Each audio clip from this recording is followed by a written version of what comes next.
Hi, I'm Susan from Pan American Gem, and the project that I like to demonstrate, actually the technique that I like to demonstrate to you today is wire wrapping around a thicker core wire.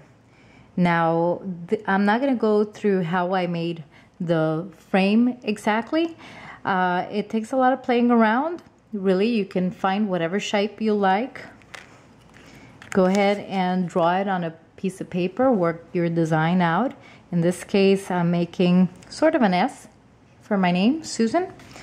And I work with a thicker wire. This one is probably around a 0.025. You can find a conversion chart to the gauge system on our website, panamericangem.com. And basically I fooled around with it until I came up with this shape. I use anything I have around the house to shape wire, whether it's a spool of thread that I can just go ahead and put wire around it and shape it. I use my pliers to make the little curls at the end. I can use a marker for thinner loops or a chopstick. In any case, whatever works for you. I also wrap around the hoops or frames, little frames, other shapes I've made. Just to give you an idea, you can really be creative with this process, and you get a lovely. It almost looks like embroidery. I mean, it's very delicate work. And it is a little time consuming, but I think it's very much worth it. So I'm going to demonstrate how to do the wrapping so that you get nice and even and all your beads to lay flat. And that's basically the technique that I'm going to show you to do. Just a quick tip. Once you've made your first design, if you decide that you're making multiples, sometimes it's a little difficult to tell how much wire you actually used. So what I do is that I take some of the twisty ties, like trash bag twist ties, link up together what I think more or less would be the amount that I need, and I just shape it into the design. Shape it into the design, and once I've arrived at the shape and it looks like it's the right length, then I straighten it out all the way, and now I have something that I can measure more easily, and this one happens to measure 7 inches. So the wire that I like to work with, this one is probably a 0.013 gold-filled wire, 14-karat gold-filled wire.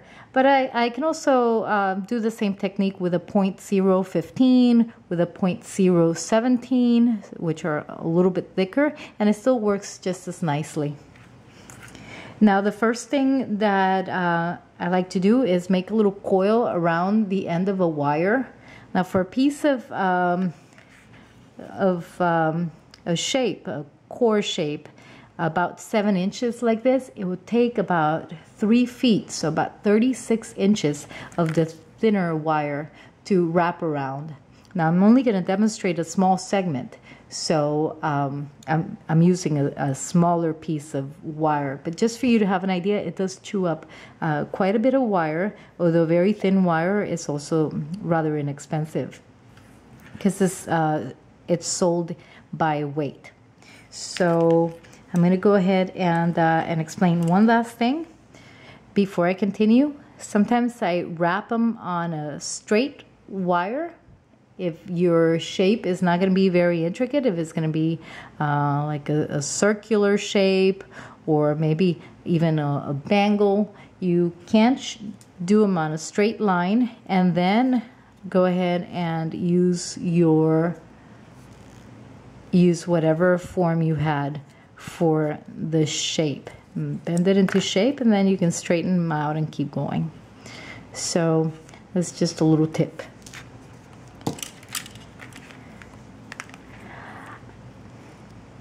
So to get started, you need to hold on to the very tip of the wire, and initially it's a little bit challenging to get it to stay put. You'll need to wrap it maybe 3-4 times to have enough of hold to continue and add the beads.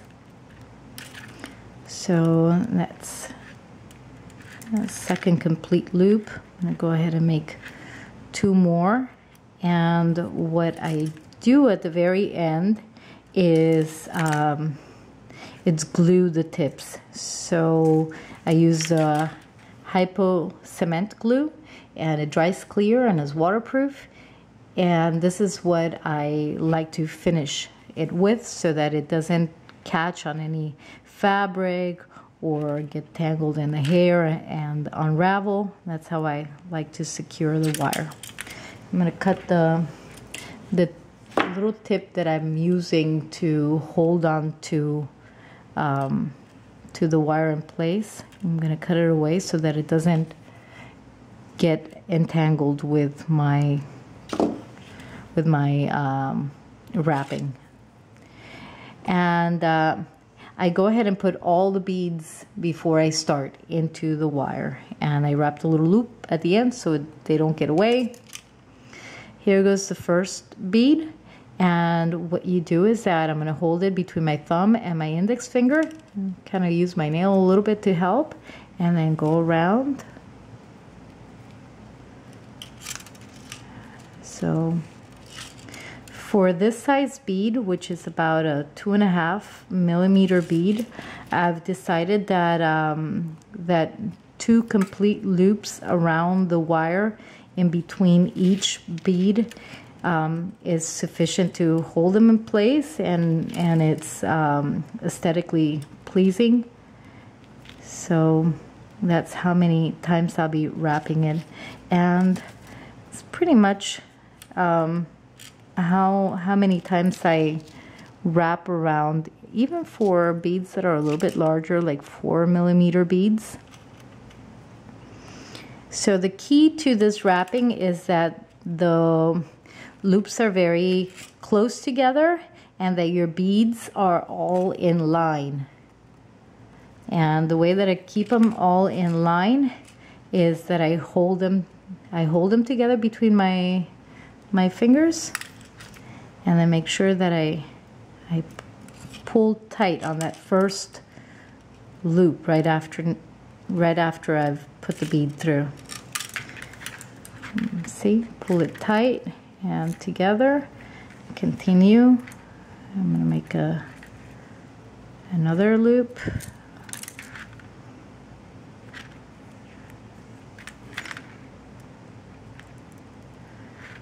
Now when you're working with a closed frame, it's a little more challenging because you have to get all of the length of the wire that's holding the beads in place through the opening, the only opening you have, and sometimes it's pretty small. You have to be very careful not to kink the wire. The wire has it can wrap in one direction, but if you bend it in one direction and then bend it back in the opposite direction, it weakens the wire, and it leaves it vulnerable to breakage. And here we go. And as you can see, this starts going pretty fast once you've secured the beginning of your frame.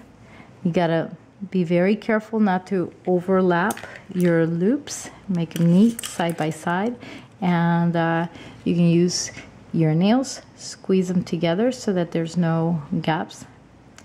And this is basically the technique. And I'm going to go ahead and slide it now towards the end. It was a little difficult to start at this curb, so I decided to go ahead and start a little higher, just a little higher, to have more room, more open space here, and then go ahead and slide it into place. You cannot wait until you get very far because then it won't slide.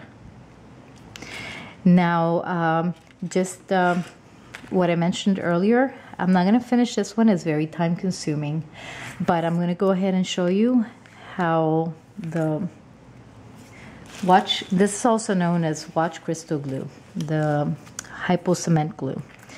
And what I do is that I go to the very tip, this one I've already applied it to, where the first little coil started, and I add a little bead of glue to it.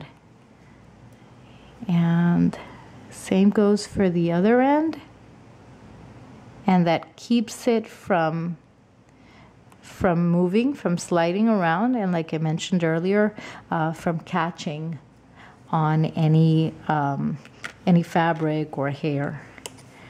And let me go ahead and put the little needle end on the glue, and it's a good idea to wipe around it so it doesn't get all gunked up.